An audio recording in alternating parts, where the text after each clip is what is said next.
Hey everyone, Wanderbot here, and welcome back to the Let's Play official podcast, episode 3. So this week's podcast is going to be a little bit different, as we're going to focus on GameWisp for today. So to facilitate this, I'm being joined by Eli and Michael from the GameWisp team. How's it going? Oh, did I jump the gun? I jumped the gun. A little bit, I don't know, whatever. Who cares? We can run that back. No, just keep roll.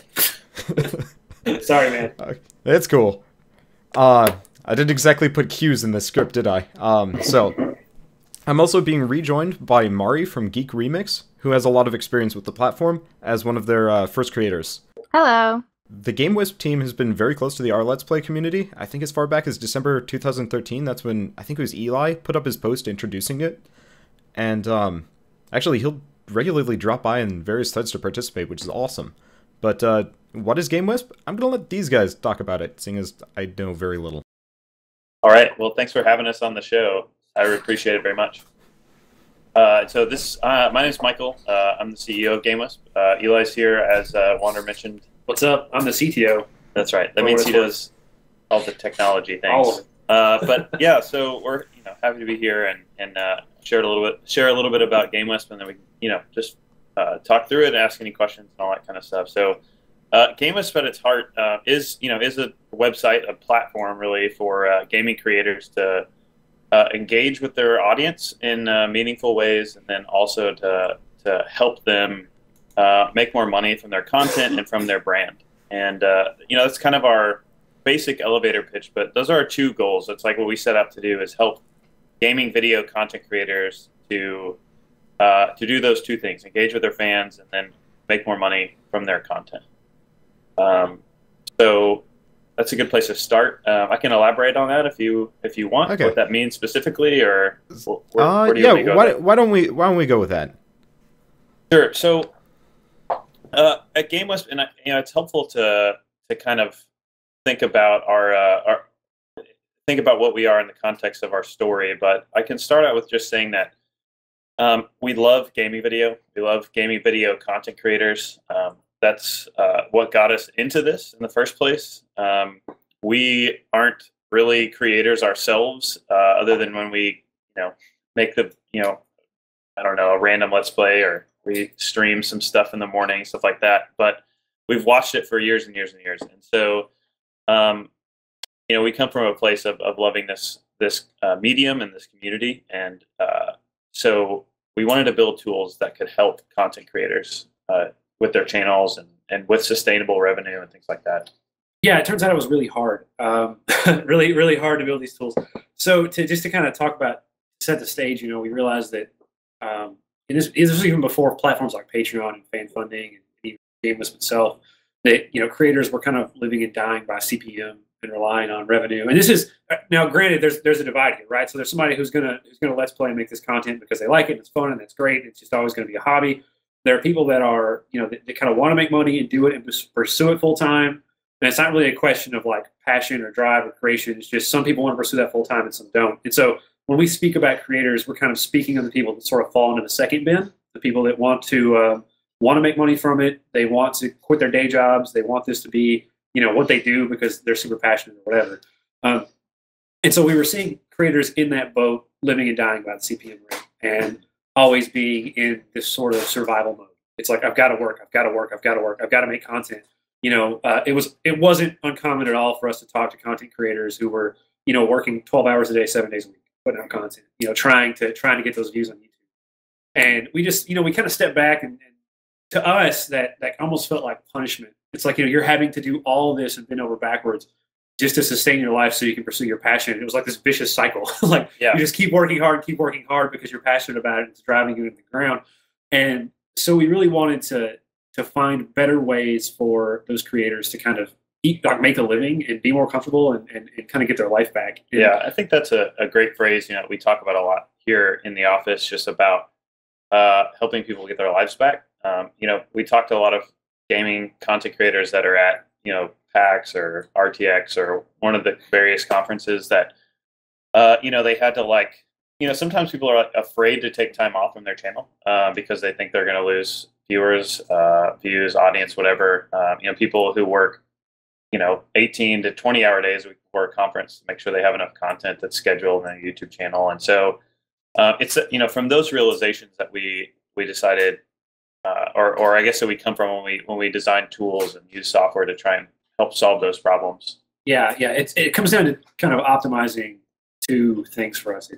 It's income. Can you make money? Can we optimize that and make it better? And then time spent. So can we make your life as a creator easier, even if it's just in little ways? Are there little things we can do in the tools we build that can make your life easier and save you time? So you can either make more content, or like go outside or whatever you do. Watch more TV. I don't care. However you want to spend the other parts of your life. And so that's the driving sort of impetus behind everything we make. Is how do we make your life better as a creator? So that's what we do. Any questions about that specifically? We can, because we can just talk about this forever. Well, I think maybe you should say specifically what it is that you provide, which I like. Yeah, totally. And that's, I guess, our that's a great next step, because I think from that place you have these sort of like lofty goals of like, I want to save time, I want to give someone their life back. It's like, what does that practically mean? It's very software? Nebulous. Yeah. And so from that place, we've built out a few tools. People may be familiar with the Watch Room, which we talked about with folks last summer.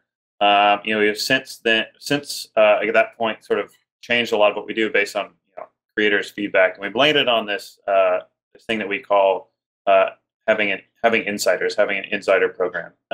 And what that is in its core is basically a way to do fan funding, but without the, basically a way to do fan funding where you're able to automate all of the delivery of awards that you give to people for supporting your channel. And so, let Eli, I guess, elaborate on that more specifically. Yeah, our kind of driving goal here is, if you think about a platform like Patreon, where you pledge a bunch of tiers and a bunch of rewards, and people come and pay for a certain tier and they get certain things. From talking to various creators, it ended up becoming sort of a management headache. And I think there was a lot of guilt sometimes on creators' parts. It's like, man, I've got this Patreon thing, I've got this handful of people, and they're subbing at this level and pledging at this level, and I just don't have time to provide them stuff this week, and blah blah blah. And so there's a lot of sort of like negative feelings tied up with going through the Patreon process. And so our approach was like, well, let's offer things that we can automate.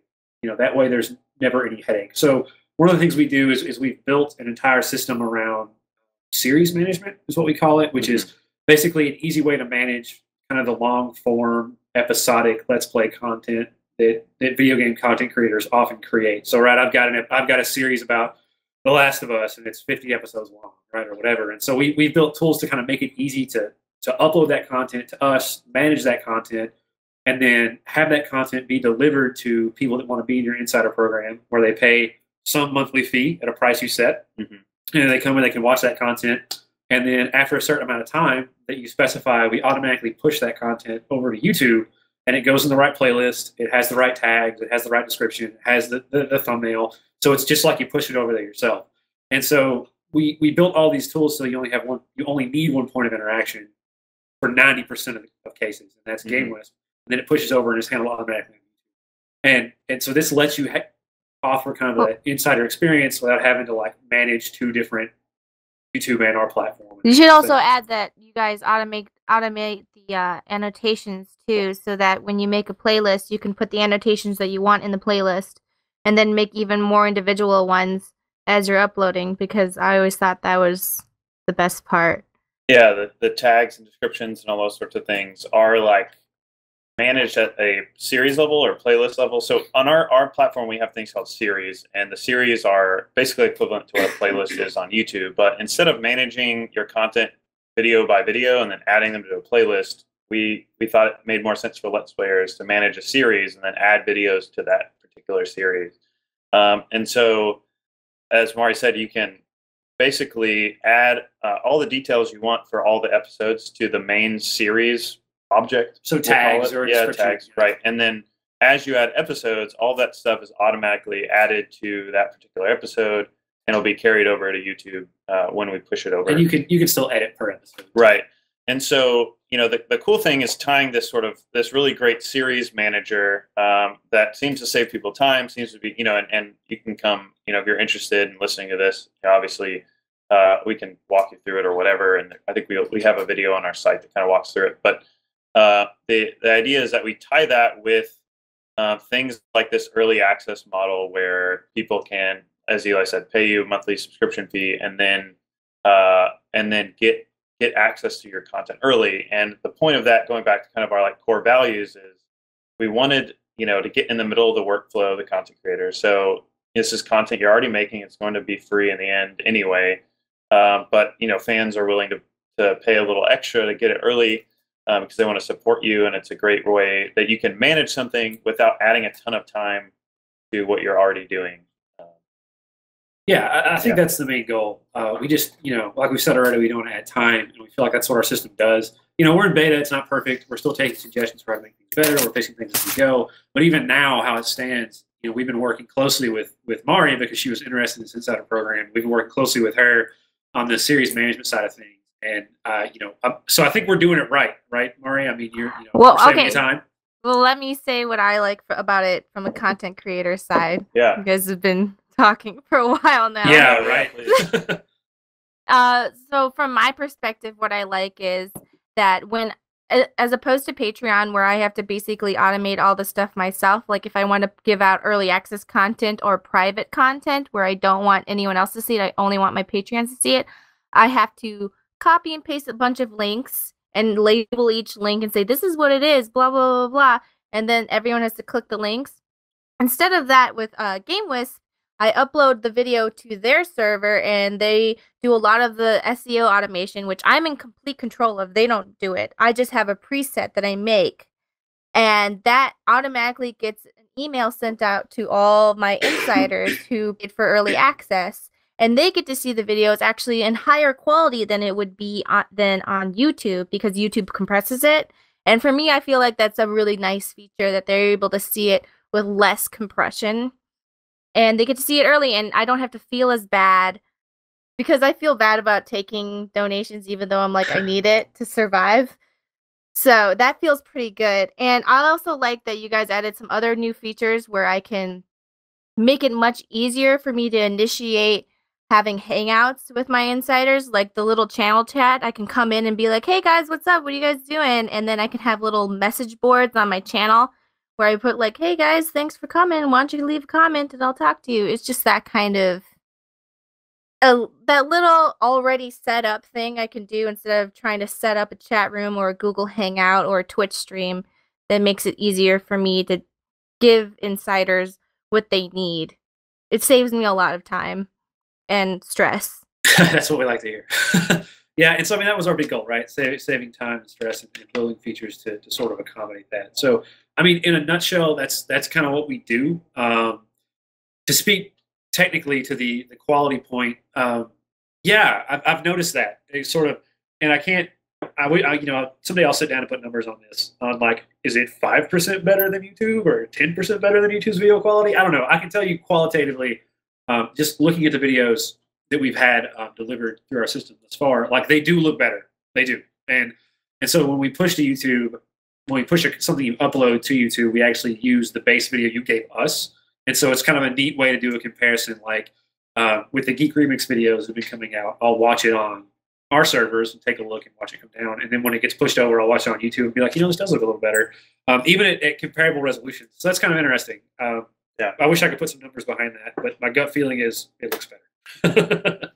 Well, to take it from like this kind of thing, when I take a video down from YouTube, it's like 300 megabytes, and when I upload it, it's like 1.2 gigs. So there's a big difference. Yeah. And we're not delivering like the pure, totally uncompressed what you give us. Like we keep that and we send it to YouTube, but we do that encoding step, like the same encoding YouTube does, right? So you can have 1080, 720, 480, the other one, 460, whatever. Yeah, and we're going to step down to the mobile resolutions shortly, but so like we do that encoding as well. It's just the setup we use is a little different. The pre-configured steps we use are a little different, and that results in a different output quality than YouTube might have. I think it's better. Right. So it's also better than YouTube's scheduled release system, because when I do scheduled releases, I still have to put all the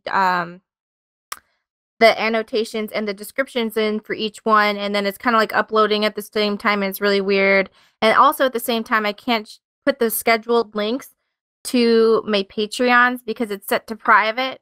So when I do it to GameWisp, they're able to see all of it, and the annotations and the thumbnails are already taken care of. And you guys upload it 12 hours early in case I want to do any last minute changes or do a check over to make sure everything's working. Yeah, so, yeah. Well, we push to YouTube 12 hours early. So then, like, it's a 2-step process. So, like, we'll push 12 hours before you want it to be released. And you tell us when you want it to be released on YouTube through GameWisp when you actually upload the video. So we push it 12 hours earlier, and then you've got 12 hours to go in if you want to add, like, overlays. I think if you want to change the monetization settings, you know, and that kind of thing. And then there's another pass we make on videos we push to YouTube where we turn them on.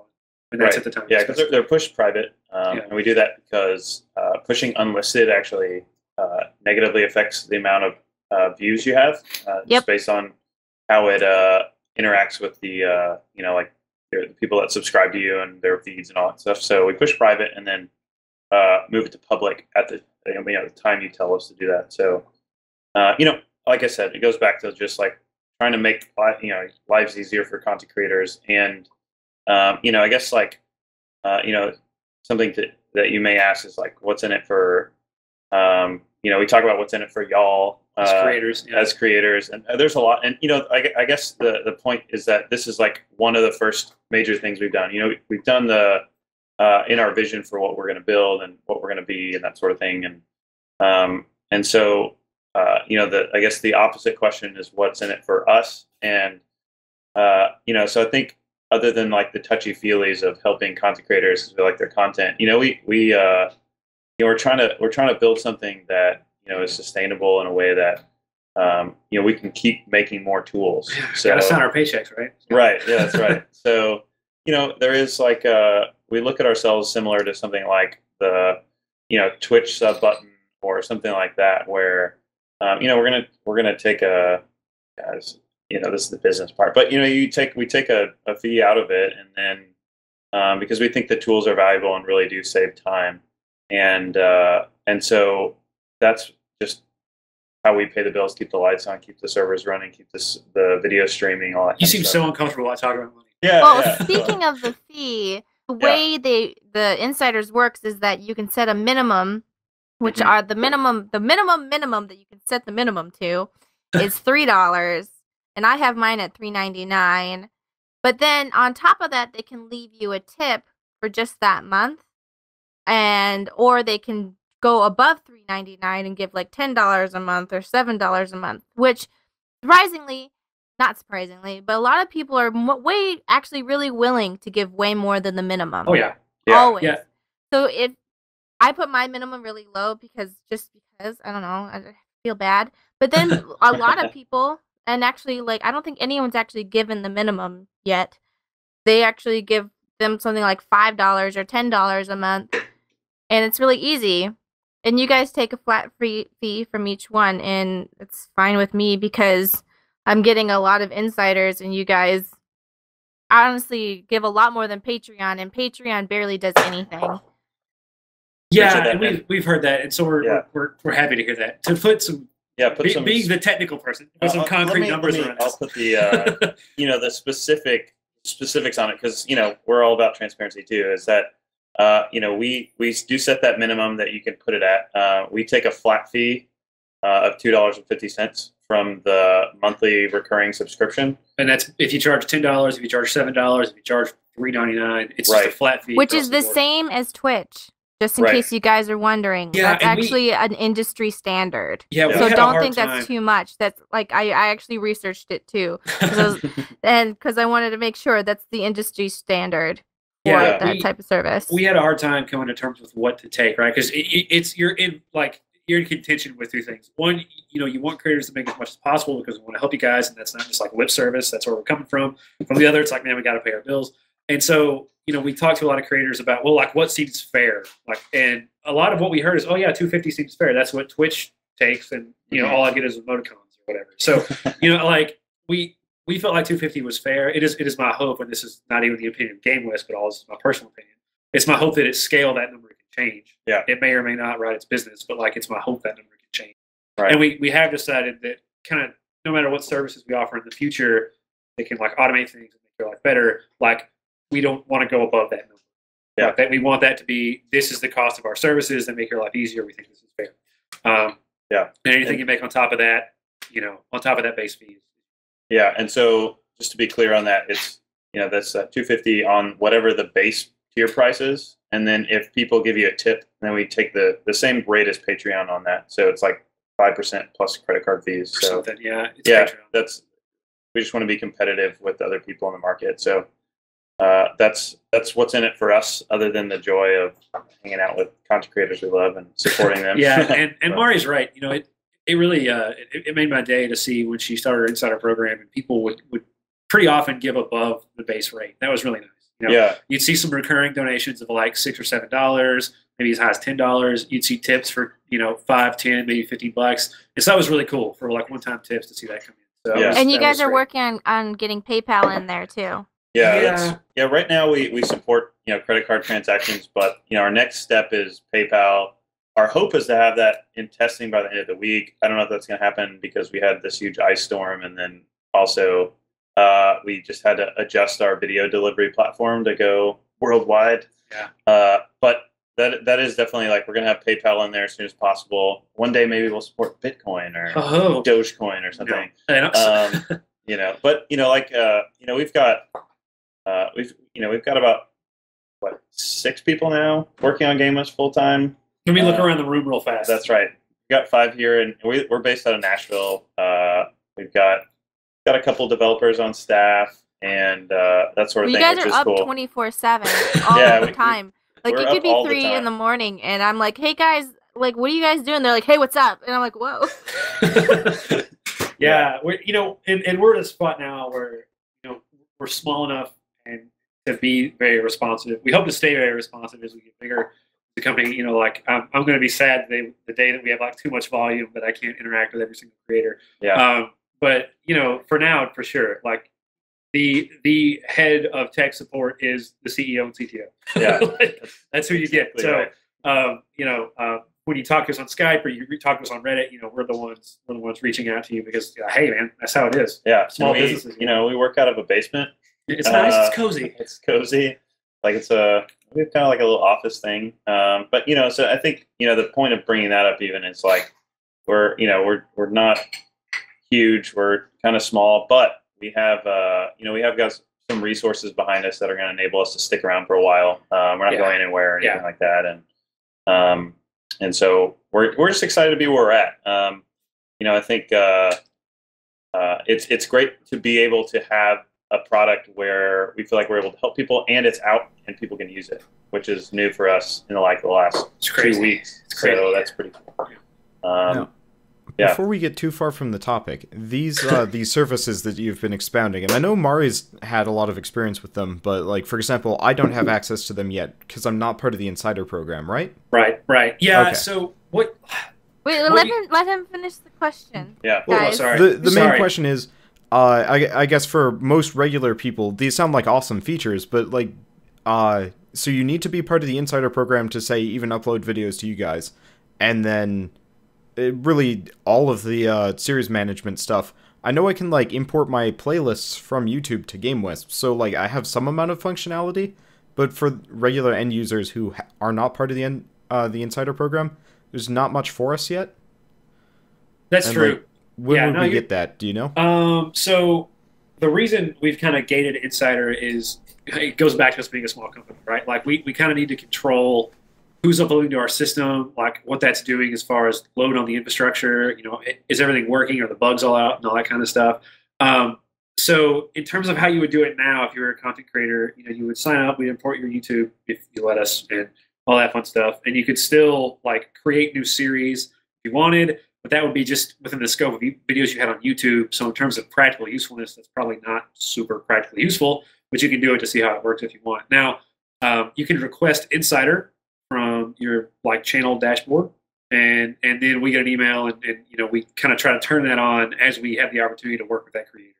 And I think the direct answer to that is, this month we're working really closely with just a couple of content creators to get them launched and kind of walk them through the process so that they're in a good spot, and then also that we understand like what hangups are people going to hit, what problems are people going to run into just from like setting things up, that sort of thing.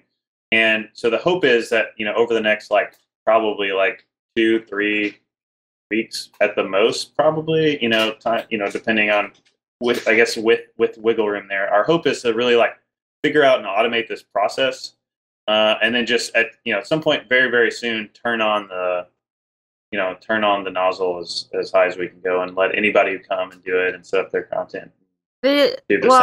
So basically what you guys are doing is you guys are testing it right now, making sure everything's perfect before you let the general public do it, and then scaling your servers to the needed demand. Because you guys have all the infrastructure and you're just making sure everything works perfectly now. Exactly. And you have all the resources to handle more people. You just want to make sure it's perfect.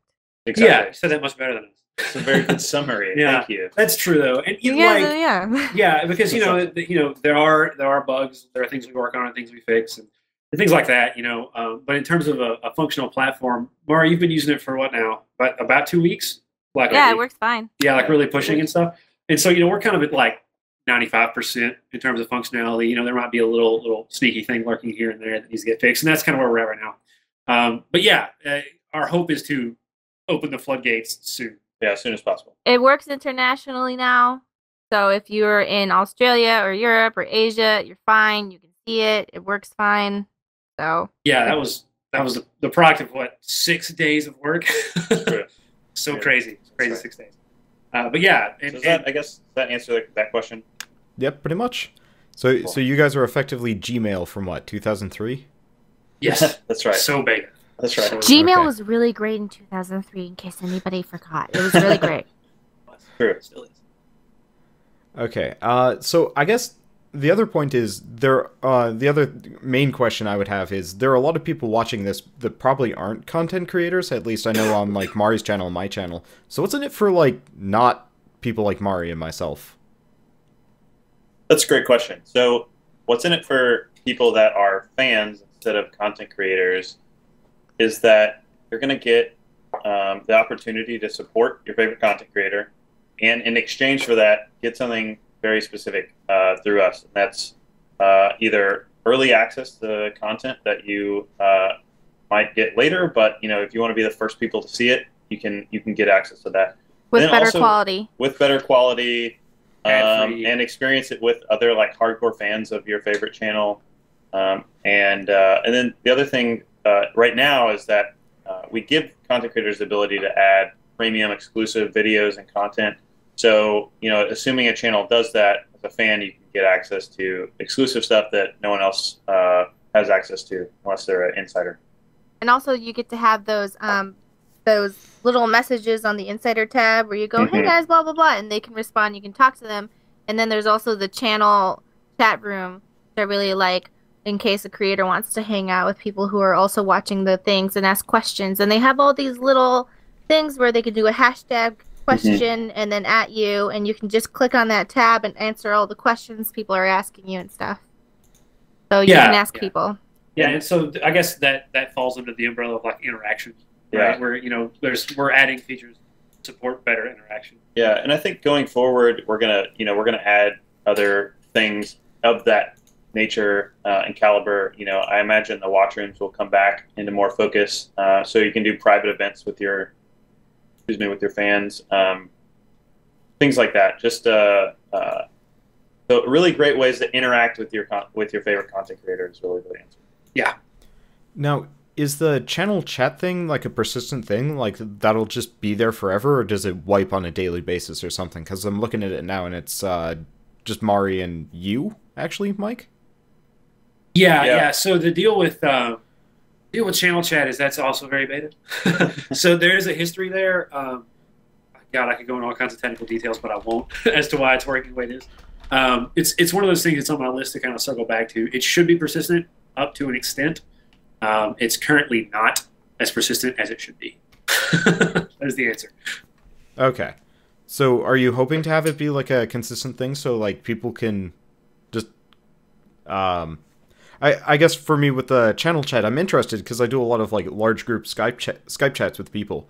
Yeah, sure. But say I log out or leave or whatever and come back, would like are you planning on having it be so I could scroll back to see like what I've missed chat wise or? Yeah, sure. And the goal is to kind of keep a backlog of chat messages there within reason, right? Like I can't store a million messages from one chat room in my Redis backend, but the idea is to let it be a backlog within reason. And I don't know, we're really conflicted on, you know, if we should just have that channel chat, should like comments, you know, kind of like similar YouTube comments on videos, should those kind of make an appearance? So in terms of how we're going to move forward with the idea of like persistence and where should persistence be and that kind of thing, we're still kind of juggling those balls right now. Okay, have you ever read Ready Player One? That's what it's like. It's like having a channel and then people being able to.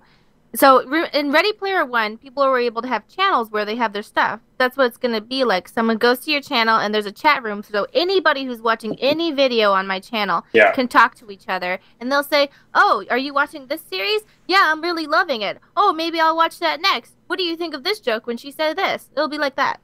That's cool. Yeah, that's it. And right now that functionality is present.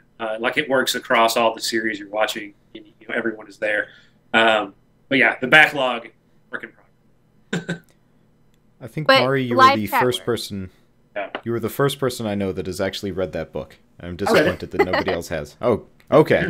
Actually, I did the audiobook that was narrated by Will Wheaton, so it was more special. Will Wheaton? I got to hear Will Wheaton tell me what was up. Wow. It's good. It's a good audiobook. It's not bad. Okay. I guess moving on, are there any major features people should know about? I know there's that thing about watch rooms a little while back, but I kind of missed that. Are those coming back? Are they back already? And like, is there anything else?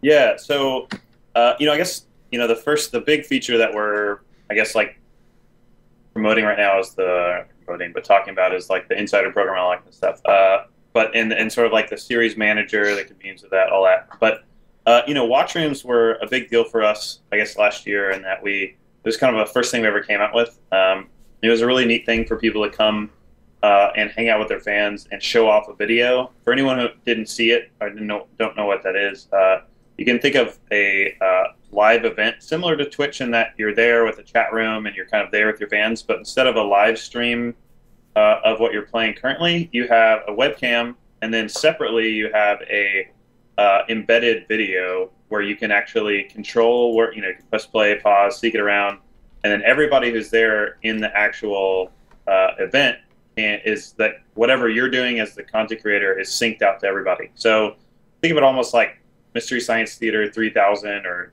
director's commentary on top of a YouTube video or one of our embedded premium videos.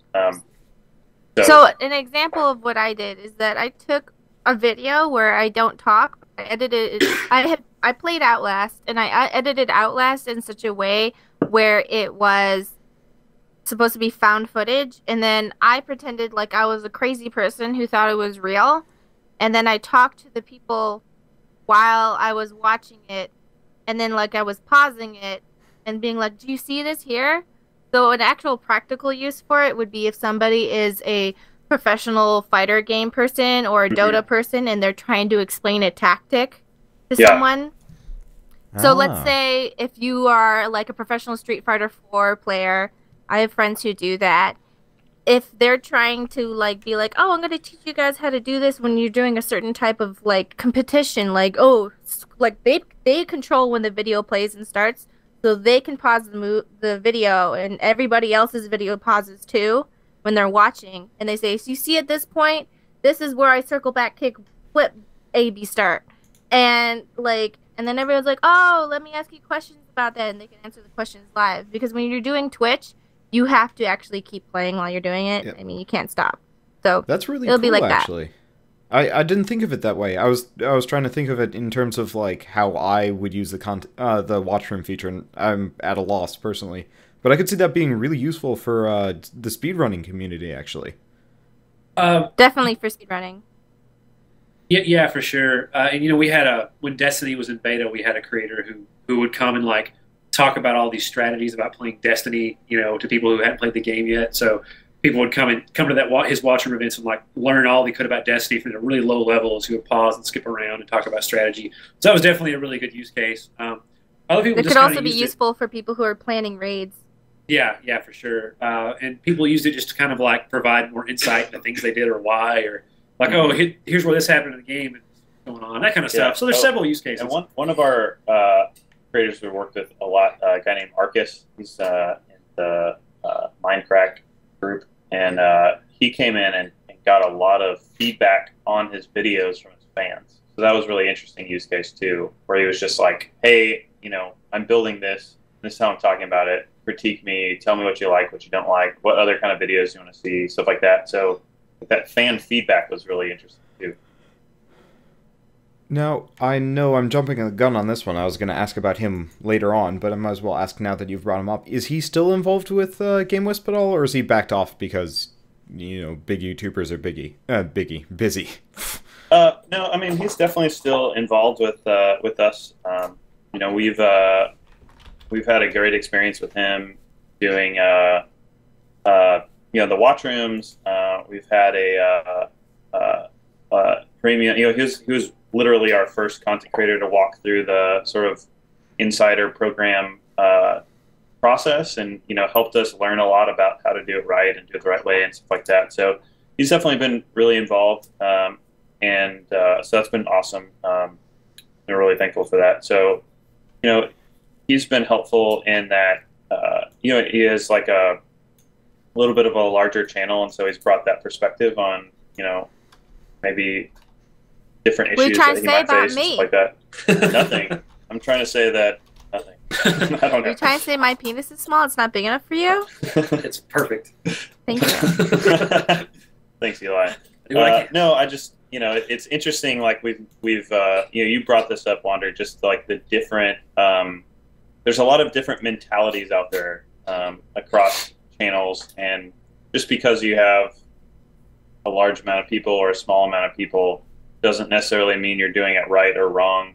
We've talked to a lot of people that somehow have a lot of subscribers on YouTube that just aren't, I don't know, they're not passionate about it, or they just found themselves there, or that sort of thing. And and then you have other people that have less subscribers than others and are pushing out a ton of awesome content, have more engaged fan bases, are just super pumped about what they're putting out in their channels. And so I don't know. It would be good for content creators who do very specific types of games with small followings but dedicated fan bases. Yeah. So like if you're super into an indie game or a certain type of indie game or platform or something like that. Yeah. Now, seeing as I was asking about Arcus, and you were talking earlier about server load and the reason why you're not getting a whole lot of people on the Insider program yet. So, have you talked to any other larger YouTubers?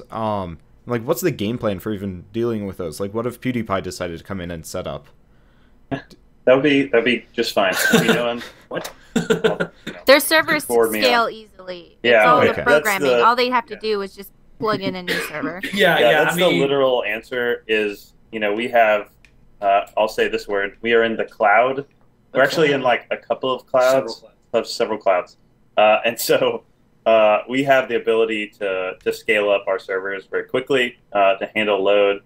And so we did that practically when things like Arcus did a watch room. We'd have thousands of people show up for the event, and we're able to scale and handle that kind of load. And so we how fast are you able to scale?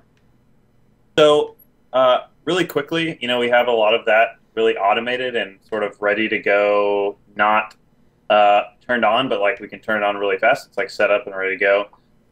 And then part of this thing is that, and goes back to why we're sort of rolling things out slowly, is that we say hey, we're going to bring on somebody with 1 million subscribers or something. We have we have those conversations ahead of time, and then make sure that we're ready to go whenever they're ready to start up their Insider or do a watch room, that sort of thing. Yeah. So really quickly, yeah. And so I guess the final answer to that is we have the resources and the technology available to scale up as big as we need to. It's just a matter of bring in those Also kind of very people in. quickly. So if there is a downtime, it would only last very, very short time. For sure, and it's really on our end. It's more kind of about control. Like it's not an issue if PewDiePie comes and wants to like use our program. It's an issue if he could just do that. We didn't know about it until it already happened, right? Like it's this idea that somebody big's coming. Let me take 30 minutes and make sure everything's ready and scaled up and it's all good to go, and then we can open the floodgates. That's a lot different than he comes, doesn't tell us, announces, and like 1 million people hit our server at one time, right? So it would only take you 30 minutes to get ready, right? I would, for most parts of the infrastructure, yes. Like, and that's and most people wouldn't even see that. Like we keep track of load and then scale accordingly automatically a lot of times. I don't think there would even be downtime depending on how it went down, how the situation went down. We would probably not have any downtime. It'd just be adding more stuff behind. So no, that's fine. Okay. Don't worry about it. Cool. I didn't want to read about your offices burning down from. No, not at all. Okay. I mean, like it's all. We're in Amazon's cloud network. We're in Azure. We're in various other cloud networks. Whatever. Like it's fine. Yeah. Long story short, it's fine. Yeah. We're built for it. So you guys are effectively renting server space on other. Like you don't actually have a server farm in your basement. No, we don't. Not today. Okay. Which is a good thing, because then if their servers get killed, it's okay. Yeah, and so anything that normally happens to services like these, all of that kind of stuff, like the backups and the everybody's data and everybody's information and all that kind of stuff is secure. And in things like Amazon, which is where like Netflix runs out of, stuff like that. So they have using them as our sort of backbone, we're able to do that scaling very quickly. Yeah, so if there's like a heat wave or anything, you guys don't have to worry about your data being lost or anything because it's backed up in several locations. Oh, sure. Yeah, for sure. In all those like there's not 3 servers under somebody's desk, and that's GameWisp. Like, we're in all definitions of kind of what it means to be a modern web application. It's scalable, performant, and reliable. Like, yes, we tick all those boxes because whenever we can, we do all that as standard as we can, right? Like, this is the way you do it in industry. This is the way we do it. Now, there are a lot of pieces we have to build custom, but we do that still in leveraging cloud infrastructure. Okay, that's good to know, because I was wondering about that, because like a lot of people, whenever anyone's like, hey, somebody should make a YouTube alternative, the usual answer is like nobody has the like resources or basic server backend for that. But that's good to know that you guys at least have. So I mentioned at the top of this podcast, it was very hard. I said that in a nebulous way. And kind of in my mind, what I was thinking is like building a video platform is very hard. And even if you have a large degree of technical know-how and you know how to do it right, it's still extremely cost prohibitive. Like you just can't do it in your basement anymore. Like, and if you'll allow me a small rant, like, you look at a platform like YouTube and it's delivering a level of service now that everyone expects. Like you have to encode your video in multiple resolution. You have to deliver it this quickly. It has to be accessible worldwide. And so, if I'm starting up something in my basement with a couple servers under my desk, I can't tick those boxes. And so there's a large even cost and skill-based barrier to entry, and that's what makes this so difficult. And that's why you see so many YouTube alternatives that try to be like open source or a crowd-developed effort. Oh, hey, me and 20 developers are going to build a YouTube alternative. It just doesn't work. Like there has to be some sort of backing. Well, the thing is that you guys all have like PhDs and stuff. We're experts. You also have investors who actually you convinced that this would work. You guys are a little bit more than you guys are still like down with the people and stuff like but you also had like actual investors and stuff who actually were like, wow, that could work. I totally believe it. So if you guys got like both like the I'm with you guys, but you also got investors and you guys have PhDs, like they know what they're talking about, guys. They know what they're doing. So you don't have to feel like they're going to just jump ship one day, because they actually have people to like talk to and report back to and stuff. And they hold us accountable. Yeah, that's the word I forgot how to use. Yeah, and all those things are really important. Technical expertise is important. The investment is super important. Like I said, you can be extremely talented, skilled, and have a wealth of experience. But if you can't back a business like this with money at the beginning, it's very, very, very hard. So yeah, these guys, like, they're not just like script kiddies and stuff like that. You guys have all like have fully full educations. You guys have done other projects and like been to like South America doing stuff and like sky cams or something. I don't know. You guys have all done like incredible things, and this isn't just a side project where you guys were just like, hey, we're gonna do it. You guys went and got investors. You went to conferences, showed that you had the ability to do it with the skills. Like, this is like a fully business. This isn't somebody who just decided to do it one day. Yeah, and I mean, that doesn't mean we don't make mistakes by any means, you know.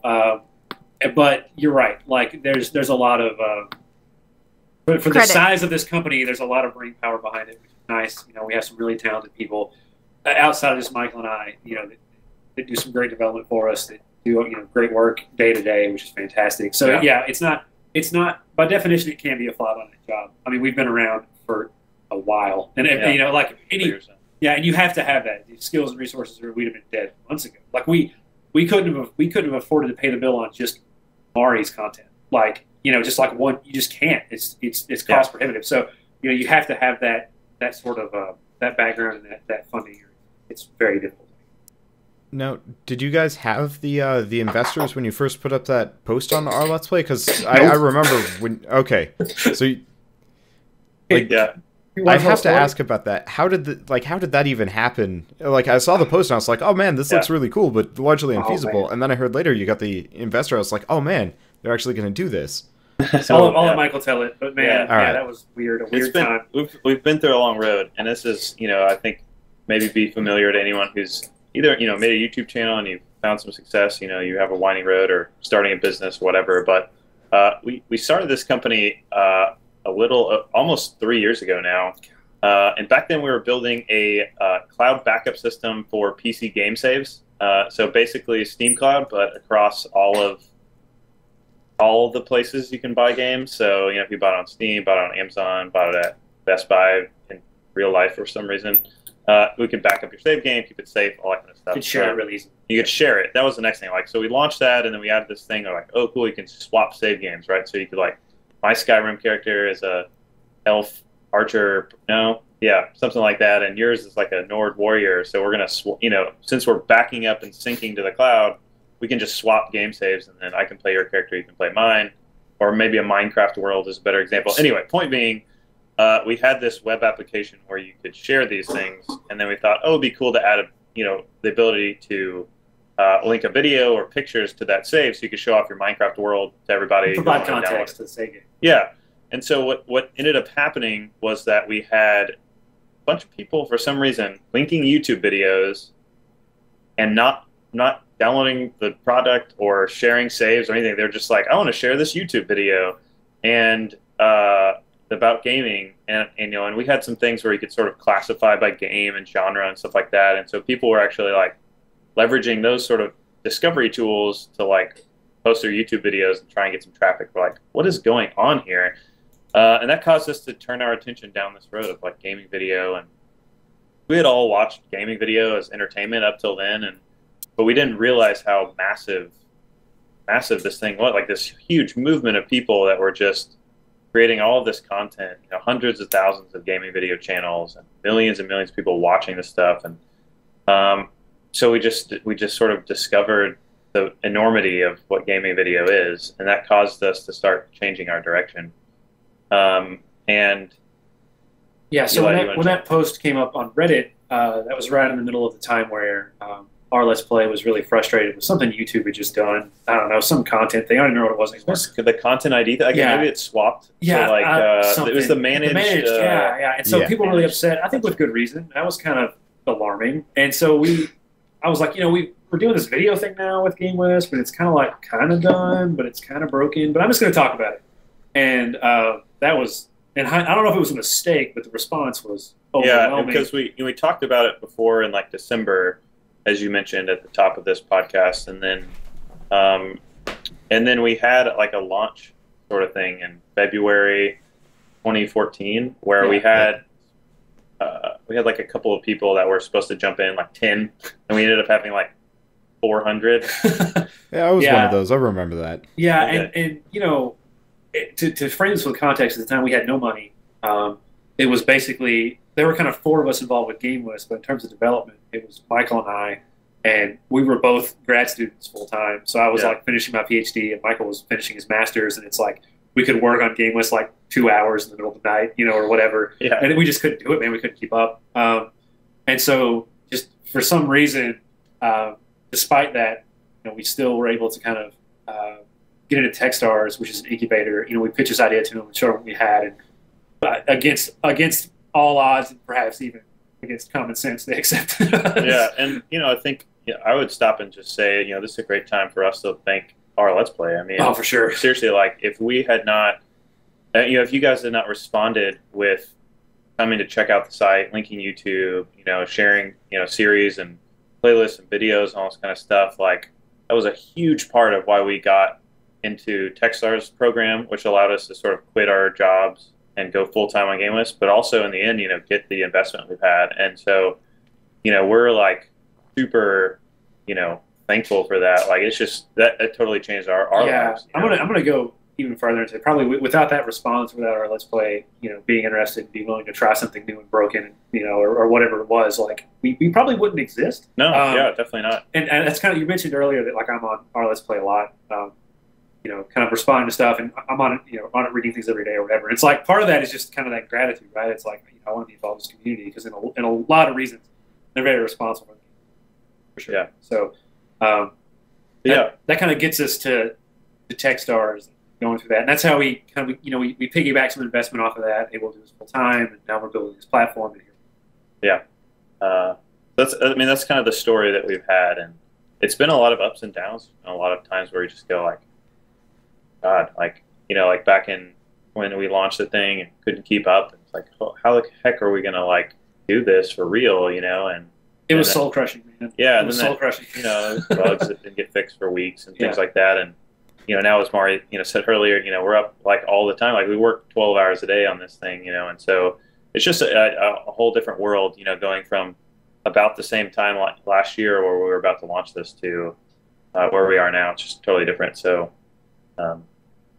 you know, having that investment makes a big deal, you know, and makes a big difference. You know, it allows us to go have conversations too with people at Maker or people at Machinima or people at Full Screen or whatever, and just go like, hey, like, what are you guys thinking? Here's what we're trying to build. Like, what's, you know, that sort of thing. Or how can we, you know, and not to say that we're even like working with them, because we're not, but just like having those, the ability to like people take you seriously, I guess is what I'm trying to say. You know, you're not just like some guys, you're, you know, a company, and you've got like a pedigree behind you and interesting people like pushing you forward.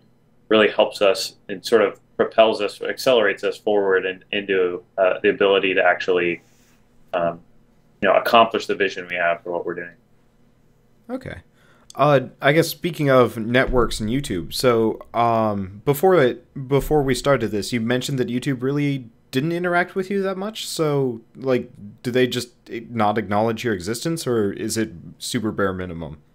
So I guess like what we meant by that was, you know, they haven't like, you know, we don't talk to them all the time or anything like that, but we have actually some, you know, contacts over at YouTube. In YouTube, the partner side of things, and the sort of like, you know, we've had a couple meetings with people in the sort of like gaming side of YouTube as well.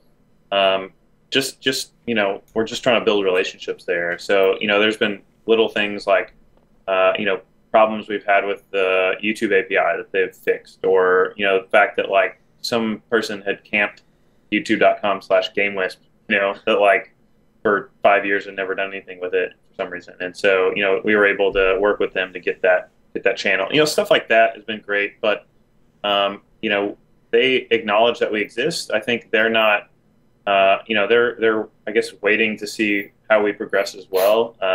But they've been really warm to us. You know, I don't think they've been anything less than great so far. At least the people we've worked with and talked with. But you know, there hasn't been, you know, on the other side of that, there hasn't been any like specific, you know, partnership that we've worked out with them or anything like that. You know, we're you know, asking them, you know, there's things like in your annotations you can link to sites like Patreon or Kickstarter or Twitch or whatever. You know, from a fundraising perspective. And so, you know, we're working on what does it mean for us to be, you know, included in that list, you know, things like that. So, But there's not in any way movement on their side to sort of like do anything negative towards us at this point. Okay. Yeah, and I mean, yeah, we coexist with YouTube. Like, I think it's a pipe dream to assume that you can like beat YouTube in video, or be a YouTube competitor that's like hugely successful and overthrows YouTube. I don't think that's the world we live in anymore. I don't know, maybe I'm cynical, but that's from my experience is what I've seen. And so, we supplement YouTube, content that's pushed to GameWisp eventually ends up on YouTube because we know that's what's going to drive growth and views. Like GameWisp itself cannot be a channel grower like YouTube can.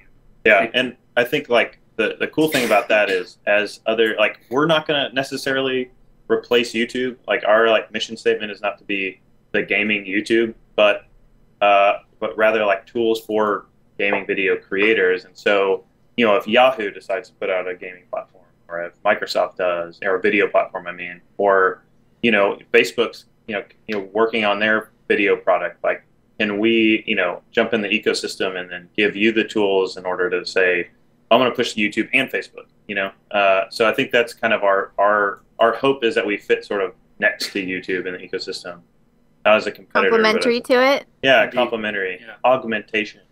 These words. Okay.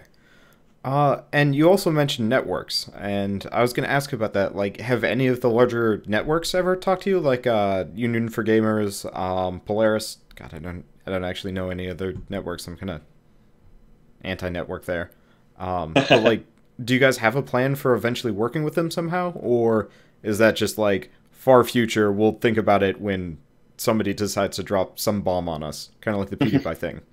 Well, so we've had conversations with people at different networks, from a business development side of like, hey, let's, we want to show you what we got. You guys are right next to a network that I won't say physically.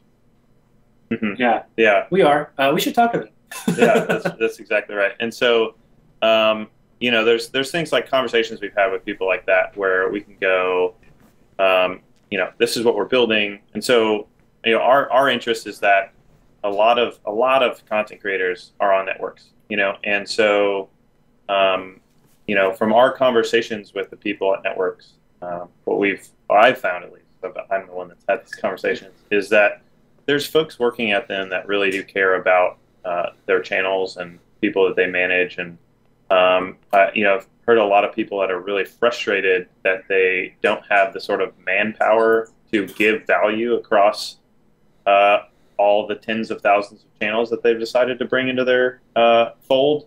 And so I think, sort of the warmness to those conversations that we've had is that they're looking for automated tools and things that they can offer as a part of their platform offerings, or people that they can work with to try and provide value to people that have decided to be on a network and aren't PewDiePie, something like that. So, our hope is that we work with networks at some point in a way that also lets you work with us. Like right now, we have no contracts with networks. Like none of the revenue that comes out of your channel on GameWisp goes to anybody but you. After that we talked about earlier. And so it's not like your YouTube contract applies to us necessarily. I mean, I can't speak for your specific contract, obviously, but like, so that's one thing. But at the same time, like, if we can, use the method of a network to reach more content creators and save them time and help make them more money, letting the network be the distribution, way that people find out about us, like I think that can be positive for the ecosystem. Okay. No, I think it can go both ways. Yeah, I think there are symbiotic relationships there that can be beneficial for creators, which is what we care about, right? Like, we're not going to make a decision that's, going to come down the line and be like, well, this is really harmful for creators, or this doesn't work, or this doesn't promote our mission of like helping creators. Like, our mission isn't help MCNs help creators. But if we have to go through, if going through MCNs makes sense in some way, which I can't think of one now, but that doesn't mean they don't exist. But if that makes sense in some way, that could be something we do. Yeah. Because I'll say this. There are people in the ecosystem that have that can I don't know how to say this democratically, but the people that don't understand the ecosystem can come up with things that will ultimately harm content creators, and we will not work with people that do that. And so To do what? He's trying to be vague. I'm trying to be vague, but people, we've talked to many people who say, oh, you know, gaming video is big and I want to do this. And we go, that's harmful to a content creator. And so we talked to a lot of people that have ideas about that, you know, in different places. Oh, okay, you're not. You know, Okay. yeah. It's not like, so, you know, we've said, hey, we're not going to, you know, engage in business with you because you're, you know, this is not going to be good for the people that we're trying to support, that kind of thing. And so, whether that's a network, whether that's an individual or another business, like it's just not in our values to, you know, work with people like that, I guess. Yeah, I wish we could put specific examples on it, but we probably shouldn't. Something like, here's a blue sky idea. I'm gonna apply the Comcast cable TV model to gaming video. It's like, I don't know if we're gonna side with that. That's totally made up. Yeah. But like, you know, coming up with Outdated ideas. Yeah, you see that a lot. You know, in any kind of new media, new platform, you see people try to apply outdated, tried and true ideas that have made money in the past to something new. It doesn't work. We grappled with that a lot from people when we were starting out. It's like, well, what's your business model? Well, that doesn't seem right. You know, that doesn't work like X entertainment industry. And, you know, but hey, look, this works, man. Like this is what's friendly and this is what works and this is how it should be done, we think. And a lot of people don't realize that the newer generation is a lot more resistant to being forced to pay something. But if you give them the option to pay for it, there will be some people who are willing to pay more and then other people who are not, because people don't like being forced to do anything. That's a mind-boggling concept. We grew up in a recession. Yeah. What are we going to do? Like, people, that's the mindset. I don't want to pay a flat fee unless I'm, like, given an incentive to give you money. Otherwise, I don't want to do it. Yeah. I'll use the term people, in air quotes. Find it kind of really surprising or off-putting that platforms like Patreon or even like ours with the tipping mechanisms we have, like, see payments above and beyond the base rate. It's like, hey, look, people that want to buy things aren't, like, all selfish and self-serving and want to get the most they can for the least money. Like, you know, people want to help and support things they care about. And, you know, content creators are part of that. And you can see this trend happening. You see, like, the writing's on the wall. Like, how can you not believe this anymore? And that'll die. Those conventions will go away. Okay. That's cool. I didn't actually know that people were bothering you about that sort of thing, but it's good to know that you, well, have morals. Well, man, try to. There are a million ideas. Everybody has ideas. Everybody. And when you're doing something in a space, I'm not going to trump up our own self-importance or anything, but, like, you know, we're doing something that's a little different. It's catering to, like, an interesting niche and stuff like that. Like, a lot of people want to crack this nut. Like, they want to figure out how to extract value from a new and growing entertainment medium such as gaming video. Like, it's big. How do we make all kinds of money? And so and I'm not saying people with that, to make that statement, don't have just intentions. I'm just saying that, like, a lot of really crazy business models come out. And so, you know, you hear them all over the place. If you're in the industry. And I think that's the big thing too, is a lot of people we talk to too don't have, like, some malicious intent. It's just sort of like, I'm going to apply this old world business model. Yeah. And so that's been really interesting to navigate. Okay. Now, earlier you mentioned, I'm going to go off topic on this one, sure. Or at least switch directions. So you mentioned earlier that you're not aiming to, like, promote people that much. It's mostly just, like, helping people with, like, fan funding and stuff. I think that's what you said, like, a couple minutes ago, right? So, yeah. So we think there are two major problems to solve in the gaming video space. One is what we call discovery, which is growth and finding your channel and growing your channel and fans finding new content, stuff like that. That's like the discovery side. And then the other side of it is kind of what we call engagement, I guess. And so is a good category for it. And so that's stuff like, you know, finding new ways to interact with your fans, giving fans opportunity to get access to the premium content, early access, or, you know, the live appearances a lot of YouTubers are doing at PAXs and stuff like that, where they're sort of like engaging with fans in meaningful ways. And so we took a look at both of those problems and decided to focus on engagement.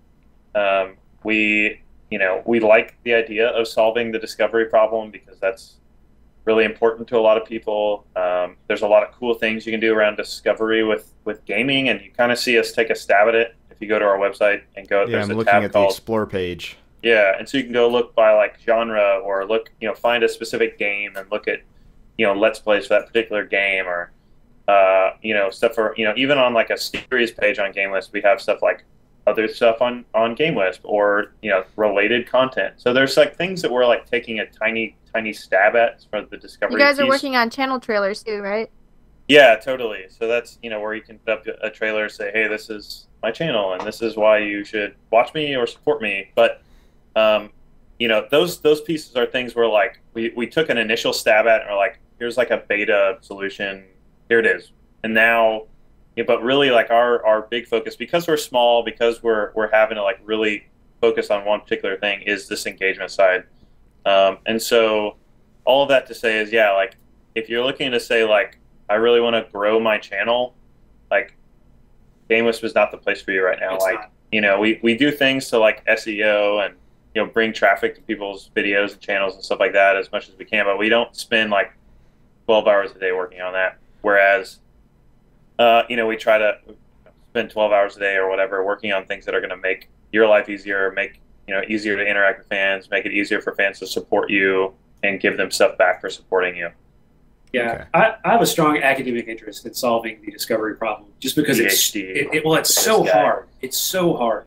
And I think it's a very difficult thing to do really well. And I hope there comes a time where GameWisp is like, it's making money, it's sustainable, people are using it, it's everybody's happy, where I can sit down and say, I want to spend 6 months and try to solve the discovery problem. I don't know if we'll ever get to that point. I hope to. I think, especially in gaming video, there's so much. I'm going to go off on a weird bird walk here and get all sciencey, but like, there's so much structured data around gaming video in terms of the game that's being played, the genre, publisher even, or like the style and personality of the person playing the game. Like, there's a lot of really structured data around that you might necessarily have around an arbitrary YouTube video. Right. And so thinking about discovery, for a niche topic like gaming video, it's like, how do we solve that problem with the structured data? How do we make it smarter? How do we do it better? Yeah, like, it seems solvable, right? Yeah, I know. It's like, but it's tough. It's so tough. It's tantalizing. Yeah, it's tantalizing, but it's really tough. And so I hope there comes a time when we can like really put some manpower behind it and see what happens. But that is not in the roadmap currently. Okay. Yeah, I was going to ask about that because I was specifically looking at the sci-fi page, and I mean, apart from just, the related channels, which is actually kind of cool, and I see a number of familiar faces, but I was also going to ask about, why, say, EA Sports Fight Night was under the sci-fi tab. But if you're getting to that later, then I totally understand. Gotten to the epilogue of EA Sports Fight Night? Yeah, where it's there's obviously a space-time continuum jump there at the end, and you fight Muhammad Ali. So it's totally beta. Clearly, I need to go play some Fight Night if that's a feature. Yeah. I mean, you haven't seen the Cthulhu Easter egg? No, so the way we seeded all that data was working with Giant Bomb and their API, and so that is the one piece of the website we stick a big red beta text on top of, even in the interface, because we pulled from Giant Bomb and we interact with their API to see like what games fit in what categories, and so we haven't done even like our own cleanup pass on that yet. It can only be as good. It can only be as good as the data from Giant. So I'll tell you now that on Giant Bomb's API, that probably tells me that Fight Night is somehow classified as sci-fi. I don't know why. But who knows? That is silly. Okay. It's silly. Let's see. Apart from that, I'm running out of questions at least. Oh, you know what? You mentioned the roadmap. Is there actually like a roadmap that like people can see? Like, what is even up and coming with GameWisp apart from opening it up to people, or is it mostly just making sure that everybody can do it and then going there? So that's obviously the first thing on our roadmap is getting from where we are to the point where anybody can come along if they have a channel, open up an insider program, and offer that to their fans. That's like our number one first priority above all. And then, so we don't have a published roadmap past that point anywhere. I think, it's something we've anticipated adding pretty soon. And I think we're going to add that. as soon as we can. I think one of the big things that we just kind of finished up a huge development cycle to get to the point where we can get to this, start adding people and bringing people through the platform. And so I think that's going to free up Eli a lot more to write some blog posts about what's going on in dev. And so anyway, that's kind of circling around the problem. But basically, we've got some things ahead. Number one is, I think our goal is to make the insider program deeper. That's a big thing for us. So we've automated premium content, early access content. Our goal is to continue to add more benefits that you can offer to your fans that are also automated. So are there ways for us to, say you want to offer a t-shirt if someone pays you more than $20 or something like that, then can we automate that so that you offer a particular t-shirt and it just gets sent off to Spreadshirt and ends up in somebody's that'd be mailbox. so awesome. Yeah, that would be really cool. We're doing the best we can. So things like that. I was going to ask right? about that.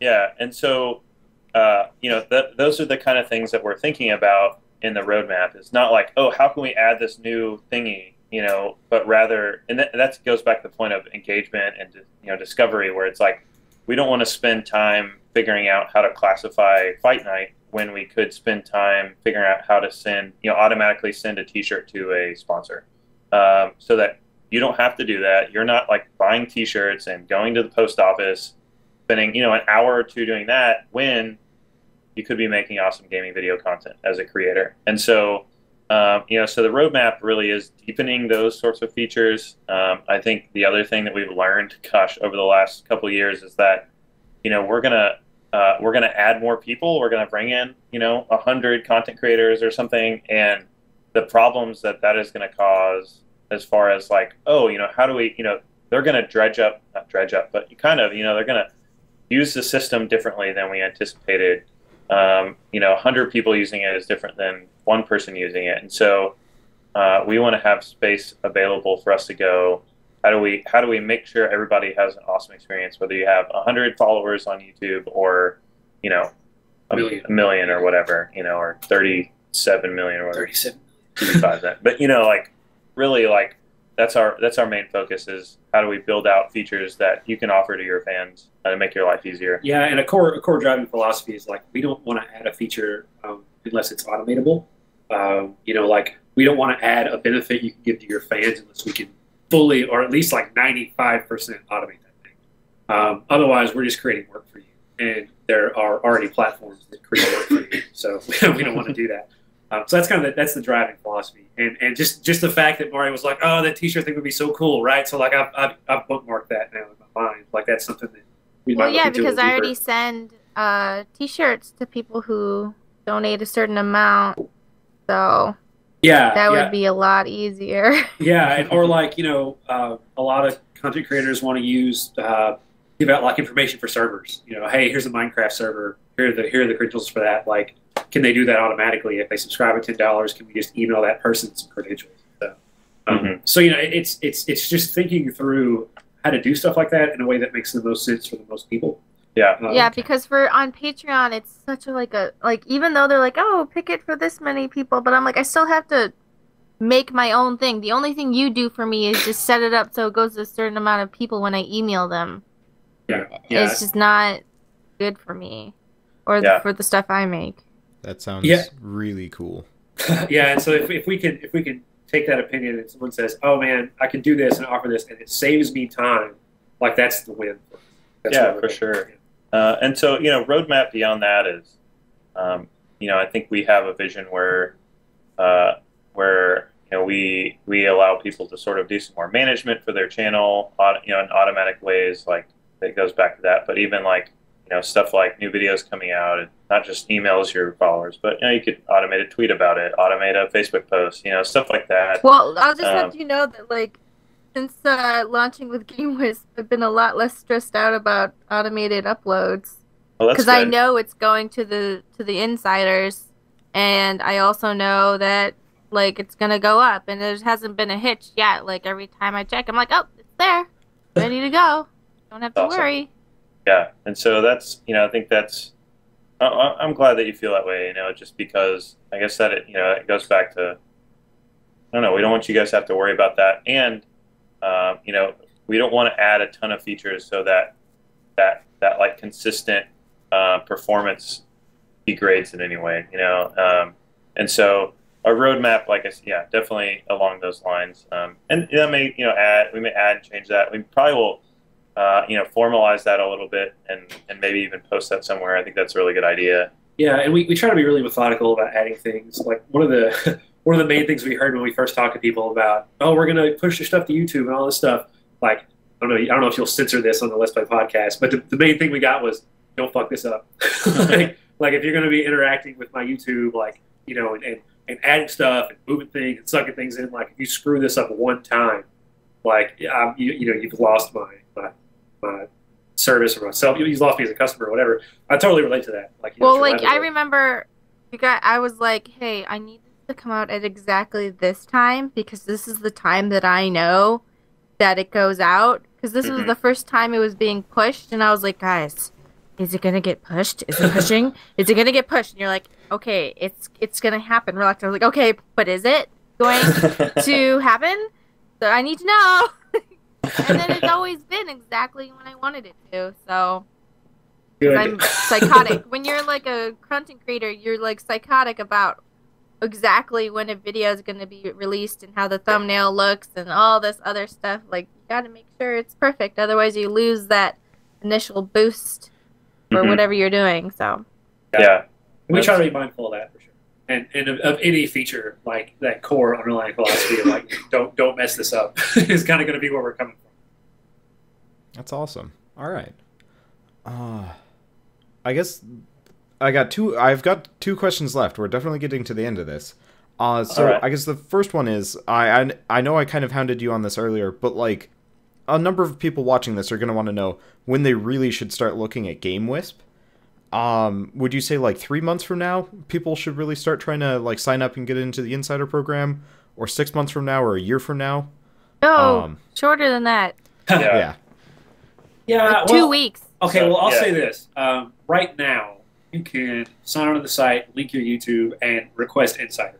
And there's just like, there's no harm or foul in that. What that does is... I, in fact, encourage you to do that. Yeah. It marks you in our database as you've requested insider, and it sends me an email. And it says, hey, so-and-so wants to be an insider. And so what I do with those emails is I just keep them, I've stored them, and like when it comes time to crank up the volume a little bit, like I'm going to go down that list and look for people that have subscribed. And I mean... Yeah, and when is that going to be?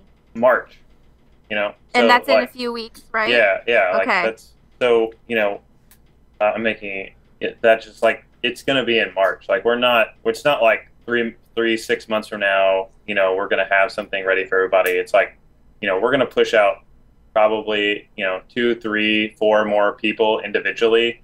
And then we're going to be really, really close to being ready, just like let anybody come in the door and make things happen. And what we'll do before that is, I'll look at those insider requests and we'll turn them on in batches. Hey, it's Monday. And this isn't like weeks. I'm thinking like, oh, it's Monday this week. Let's turn on 5 insiders and see what happens. Well, that went pretty well. Let's turn on 5 more on Thursday. Right. That's the difference, right? It's going to be like we're doing like 1 or 2 a week right now, hopefully, and then, then it's going to be 5 a week, or then up to 10 a week, and then 20 a week, and then just anybody can come do it.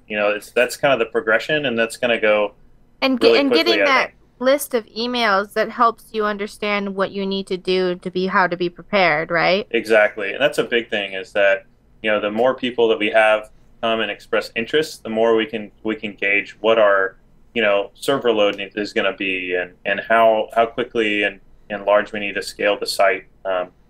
And so, I would recommend, it may sound like shameless self-promotion, but it's not, if you can come and express interest in doing an insider program, that'd be really helpful to us, and it's going to get you definitely in line to be one of the first people in the door. Do you know how long the line is now? I think we have, as far as insider requests, we have 32. So I checked that this morning. I check that every day. So that's kind of what the line looks like. And so obviously, if you jump in now, you're going to be in maybe the first couple waves of that, and that's that's very cool. And it doesn't matter what size channel you have either. Like if you're consistently pushing videos, if you have subscribers on YouTube, and you think that they some of them, one of them even, may be willing to support you monthly, like, you may be surprised that you should definitely check out what we've got. Sign up, add your insider. Just in case you guys are wondering the effectiveness of getting people to sign up with GameWisp, I have 24 right now, and this is like, people don't even know what GameWisp is yet until I explained it to them on the channel. Yeah. So, yeah, I mean, people who seem to really enjoy the service. So, yeah. Yeah, it's been really great. The response for your channel has been awesome for us. And what I would recommend is, and something that we're still figuring out, is like, so once you Mari, like Turn On Insider, you did a little video you put on YouTube where you talked to Michael about what it was and how it worked, and that was a big promotional bump, I think, for GameWisp in general. And one of the things we're trying to figure out before we sort of open the floodgates is, like, it's not just signing up for GameWisp, right? Like, we want to figure out the steps that make you as a creator, that maximizes your success. And so one of those things might be like, hey, you should make a little video and put it on your YouTube channel. Do that. And, we could tell you to do that, some kind of list of instructions for how to be successful, or whatever. Yeah. But it takes figuring that out, right? We have to sit down and see and experiment and see what works and what doesn't.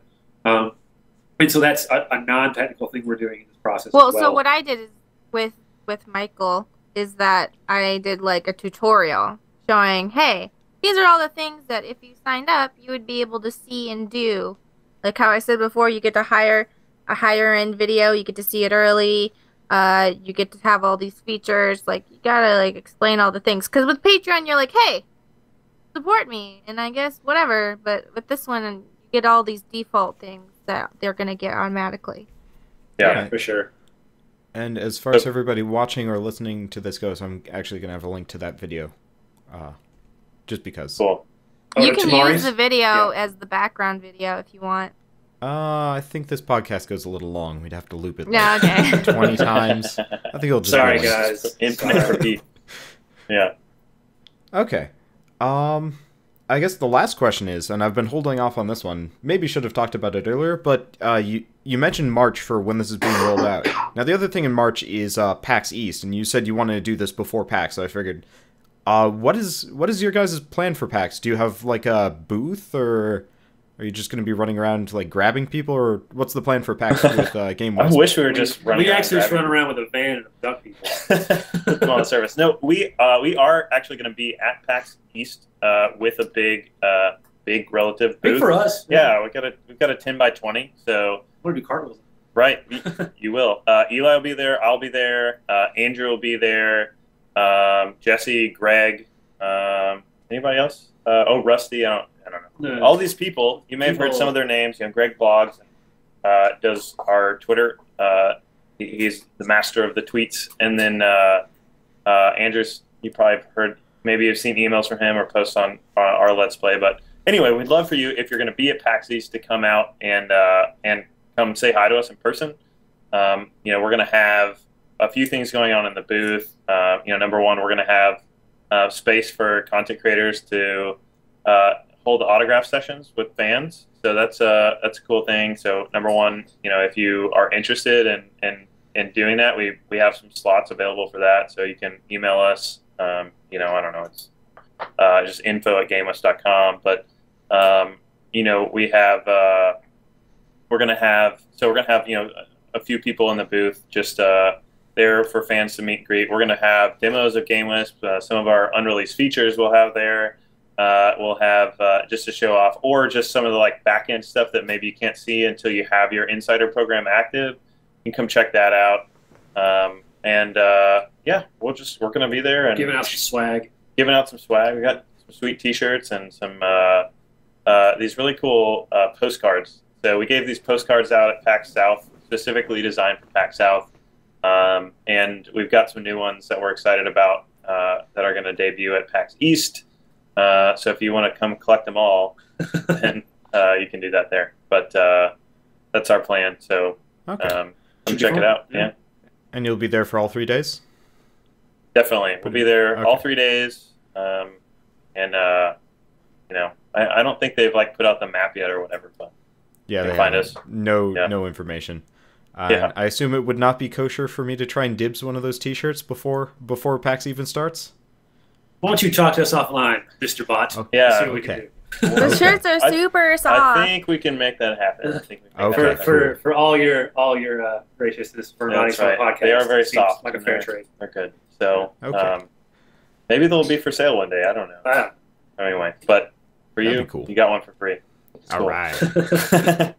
But yeah, so we're excited about PAX. We had a great time at PAX South. We did RTX last year. I went to PAX Prime and ran around and talked to people.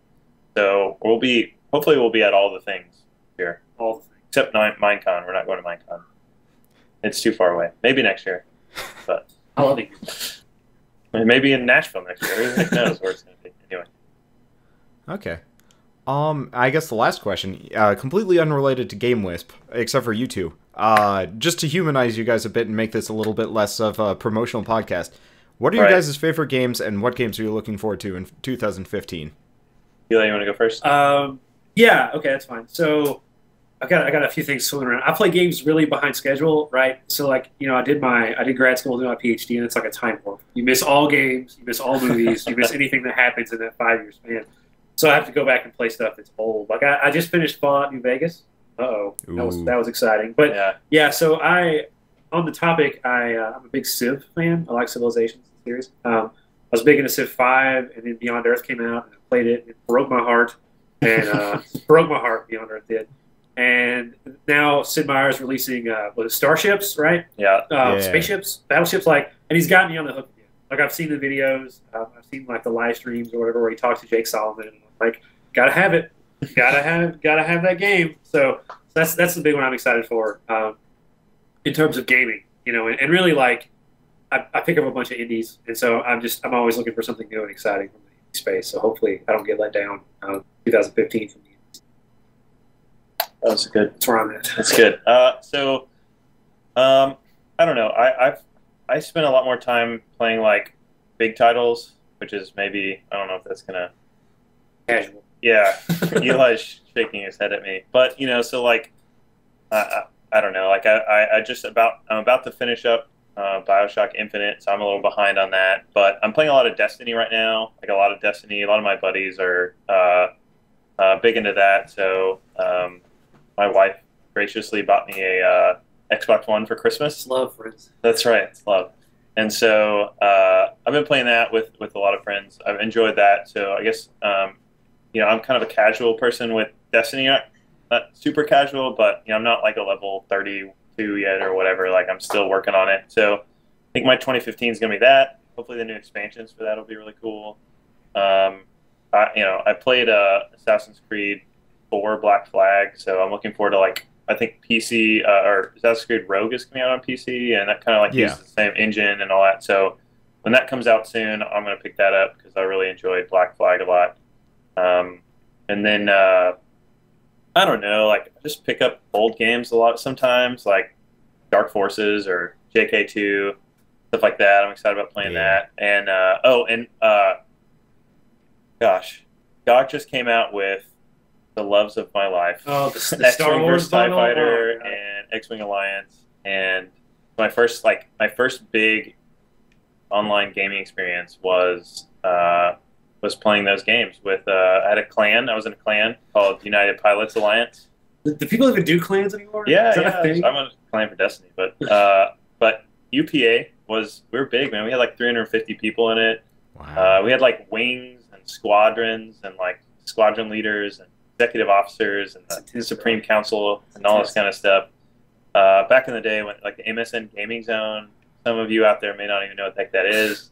That's where you played game. That's where you played multiplayer game. It was kind of like the GameSpy arcade back in the day. Or we're gonna have to reel you back in. Yeah, I'm just off. But that was just a fun bonding experience and a lot of fun. So I'm hopeful that I can get some multiplayer going back in those games in the next few weeks, and bust out my TIE Fighter. Tape some. What are you playing, Wander? What are you excited for? Let's see.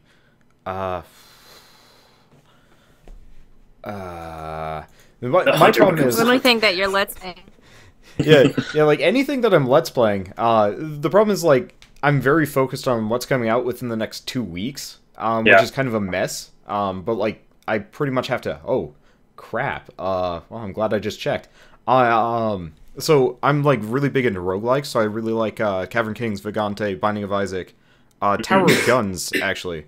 Though that came out last year, but that's probably my favorite game. That is a great name for a game. It is a really cool name and a really cool game. But so like upcoming, it's gonna be like Catacomb Kings, and it's like I don't remember what the other one's called. It started with an O.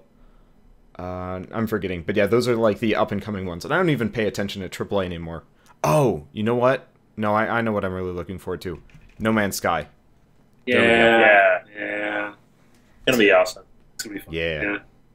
Are you feeling this question? We'll round this out here. What have I been playing? What are you looking forward to?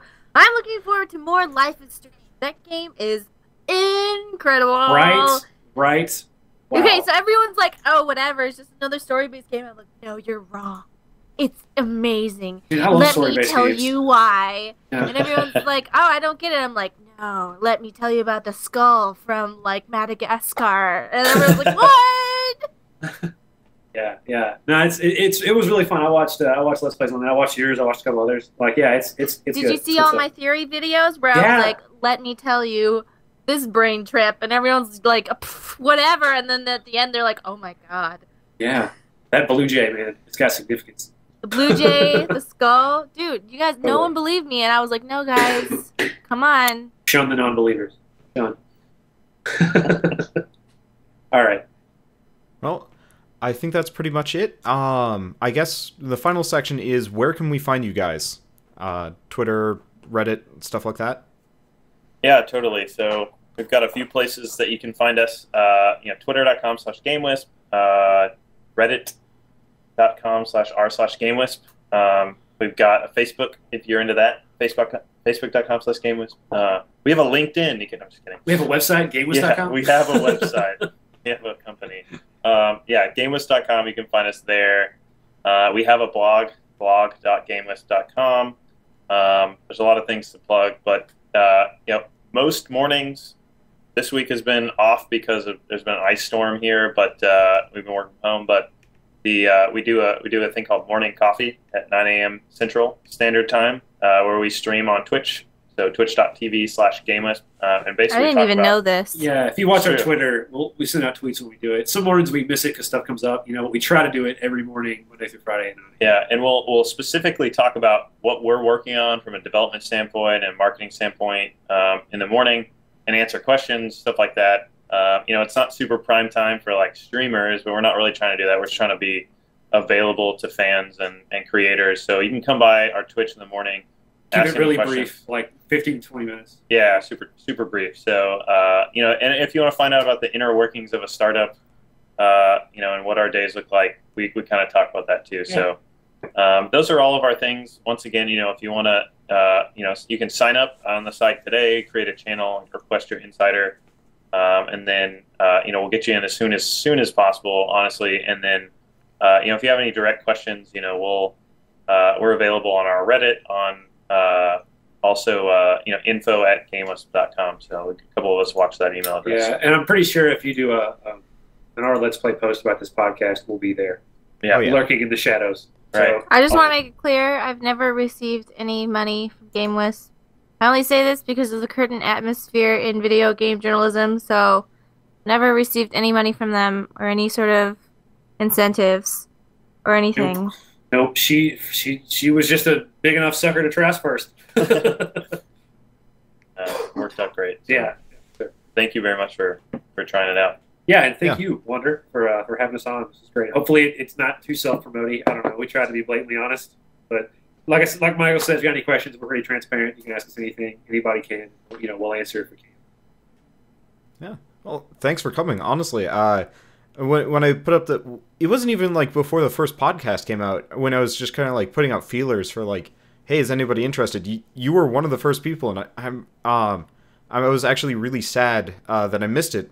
Though I'm kind of glad I didn't do like the first podcast with you guys, because that would be ridiculous. But I was like scrolling Yeah. through my messages. I had like 300 messages by the time all both podcasts plus the feelers plus like the early stuff went through. So it's like, all right, scrolling through. All right, most of this is junk.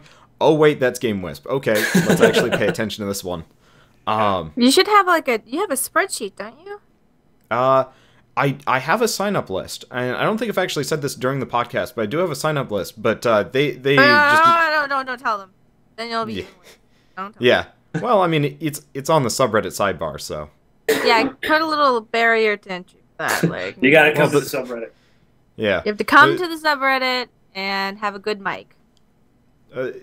I vet people, but I actually have to say, in your guys' credit, you were worried about us starting like 45 minutes late. This was the easiest podcast for me to organize out of the 3 that I've done thus far, by like a long shot. That's good. Yay, we're semi-professional. Oh, and I just want to add that like Wanderbots is not giving me favoritism right now. I was just the person who works closest with GameWisp, so just because I'm in 2 podcasts close together, that doesn't mean he actually hates me. So like, don't worry about that. Like, if you feel like I'm on the waiting list, how come she got to go twice within 3? Like, no, it's okay. Just okay. It's not like that. It just happened to be the circumstance. Yep. Just want to make sure that no one gets accused of anything. No, man, Mari's on the level. She's legit. All right. I just don't want anyone to, like, if you guys have a problem with that, just come to me. Don't yell at Wanderbots. It's not his fault. He was just trying to be professional and having somebody, whatever. So don't, okay? Totally okay. He's consummate professional. Consummate. I'm not terribly worried about anybody being angry at me. Anyway, though, seriously, thanks for the 3 of you for showing up for this podcast, and for those of you watching, thanks for hanging out, listening, or not really watching the whole thing. I'm nixing the video. But yeah, thanks to everybody, and I guess I will see you guys on the next podcast. Oh, wait, where can they find you, Wanderbot? Oh, they can find me all over the internet. It's just Wanderbot or Wanderbots on everything. I honestly don't keep track. Same thing thanks with, for having us. Yeah. Mari, you might as well shout out your Twitter and YouTube. At GeekRemix is my Twitter, GeekRemix is my YouTube, and GeekRemix.tumblr.com is my Tumblr. I don't really use Facebook that much. Yeah. You have a GameWisp channel? GameWisp channel. Let me say it exactly. Hold on. It is GameWisp channel / GeekRemix. GameWisp.com/channel/geek. Yep. And for anybody watching this on YouTube or wherever, the links are going to be in the description below if you're lazy, so you don't have to type these in. And unless I'm forgetting anything, that's pretty much it. So, as I was saying, thanks for watching, and I'll see you guys on the next podcast. Yeah, man. Thanks for having us. And gal. Oh, crap. Screw this up. I screwed it up again. I don't know. I screwed it up. All right, the end. Bye.